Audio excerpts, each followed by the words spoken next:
News Only 24. News Only 24.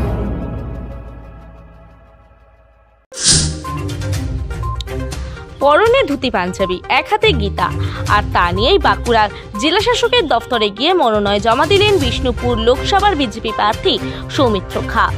তার আগে তিনি শাস্ত্রিক বাঁকুড়ার প্রসিদ্ধ একতেশ্বর মন্দিরে পুজো দেন সৌমিত্র খা। ষষ্ঠ দফায় আগামী 25শে মে বাঁকুড়ার বিষ্ণুপুর আসনে ভোট গ্রহণ। নির্বাচন কমিশনের ঘোষণা মতো আজ থেকে শুরু হলো ষষ্ঠ দফার নির্বাচনের মনোনয়ন পর্ব। আর প্রথম দিনেই বাঁকুড়ার জেলা শাসকের দফতরে গিয়ে মনোনয়ন জমা দেন বিষ্ণুপুর লোকসভা কেন্দ্রের বিজেপি প্রার্থী সৌমিত্র খা। এদিন সাত সকালে বাঁকুড়ার প্রসিদ্ধ একতেশ্বর মন্দিরে স্বস্তিক হাজির হন সৌমিত্র খা। সেখানে গিয়ে স্বস্তিক পুজো দেন তিনি। পরে দলের কর্মী সমর্থকদের সঙ্গে নিয়ে ধুতি পাঞ্জাবি পরে এক হাতে গীতা নিয়ে জেলা শাসকের দফতরে হাজির হন সৌমিত্র খা।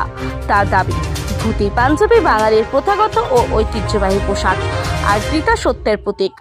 ধুতি পাঞ্জাবি পরে বাঙালি হিসেবে স্মৃতিচারণার পাশাপাশি বিজেপি সারা দেশে যে সত্য প্রতিষ্ঠা করছে তার প্রতীক হিসেবে গীতা সঙ্গে নিয়ে এদিন মনোনয়ন জমা করেছেন।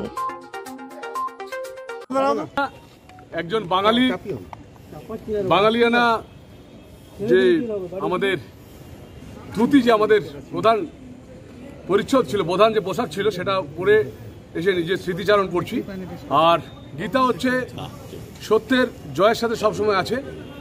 যে কোনো যুদ্ধই হোক, গীতা সবসময় বলে যে সত্যের সাথে।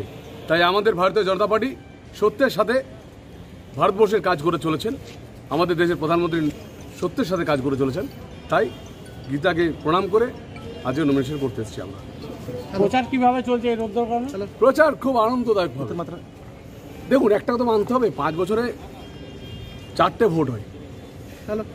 যারা প্রতি বছর ভোট করে তাদের কাছে গরমটা একটু হলে কষ্ট হয় ঠিক, কিন্তু ওটা সহ্য করার ক্ষমতা রাখে। এই বছর একটু বেশি।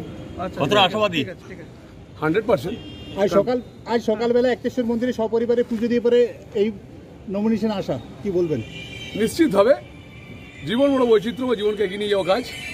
তো আমরা শুধু একটা কথাই বলবো, সত্যের জয় হবে, একদম সত্যের জয় হবে। সৌমিত্র দা, আশাবাদীরা কেন প্রিপারেশন নিচ্ছেন প্রচারের ক্ষেত্রে? ওআরএস আর রাস্তার যে কোনো জলই খাচ্ছি, পরিষ্কার কথা। সৌমিত্র দা, আপনার যে আশাবাদীরা কেন আপনাকে বিষ্ণুপুরের মানুষ ভোট দেবে? পাবলিক বলছে 10খানা কাজ হয়েছে সেন্ট্রাল গভর্নমেন্টের। মোশাগ্রাম জয়নিং, রাজা বিরামবীর রেল ব্রিজ, বিষ্ণুপুর জয়রামবাটি রেলপথ 220 কোটি টাকা স্যাংশন, বিষ্ণুপুরে সারেশ্বর মন্দির, লিফট, এসকালেটার থেকে শুরু করে বড় বড় রোড, নতুন হাইওয়ে, সব জায়গায় কাজ হয়েছে। 10টা সেন্ট্রাল গভর্নমেন্টে কাজ হয়েছে এবং 17 কোটি টাকা আমার সাংসদ তহবিল কাজ হয়েছে। মানুষের সঙ্গে দেখেছি, তাই আশাবাদী। বলছে লক্ষ্মী ভান্ডারের চমকই নাকি আপনাদের বিরোধী রয়েছে। এইটা একটা বলি, মা লক্ষ্মীকে আমরা প্রণাম করি। মমতা দিদি লক্ষ্মী ভান্ডার করে সমস্ত সেলফ হেল্প গ্রুপের সমস্ত মহিলাদেরকে ঋণগ্রস্ত করে দিয়েছে। আমরা মানিকবাজারে দেখেছি, আর প্রত্যেকটা সমবায়ের থেকে সমস্ত মহিলাদের মমতা দিদি ঋণ করিয়ে দিয়েছে। এটা একটা বহুত রকম ঘেরাটোপ। এটা পরবর্তীকালে সবাই বুঝতে পারে যে কত বড় বিপদ আমরা পড়তে চলেছি। মা বোনদেরকে বলবো সতর্ক থাকবেন, কারণ নিজের ছেলেমেয়েদের রোজগার করলে কেউ 1 লাখ, কেউ 2 লাখ বেতন পাবে, সেখানে 1,000 টাকা নিশ্চয়ই নেবেন। আমাদের তো লিডাররা বলেছেন যে 3,000 টাকা করে আমরা অন্নপূর্ণা ভান্ডার দেবো। তো আমরা নিশ্চিতভাবে বলতে পারি মা বোনেরা আমাদের সাথে আছে। সন্দেশখালী কতটা প্রভাব ফেলছে? সন্দেশখালী এই ঘটনাটা শুধুমাত্র একটা ছোট নিমিত্ত মাত্র, একটা ছোট নিমিত্ত মাত্র। এরপর অনেক ঘটনা আছে পশ্চিমবাংলায়। সন্দেশখালী পশ্চিমবাংলার সব জায়গাতেই, পশ্চিমবাংলার প্রত্যেক জায়গাতে শাহজাহান আমজাদরা ঘুরে বেড়াচ্ছে, প্রত্যেক জায়গাতে এরকম হচ্ছে। 5 বছরে কোনো শিল্পই আনেননি আপনি, বড় শিল্প। আপনাকে একটা কথা বলি, শিল্প আনাটা রাজ্য সরকারের কাজ। আমার কাজ হলো অ্যাডজাস্টমেন্ট করা টাটা কোম্পানিকে। তাই বিষ্ণুপুরে আসতে পেরেছে, অন্য কোনো জায়গায় আসতে পারেনি। যদিও যে কটা শিল্প হয়েছে পশ্চিমবাংলায়, সবগুলো অন্য সরকারের আমলে।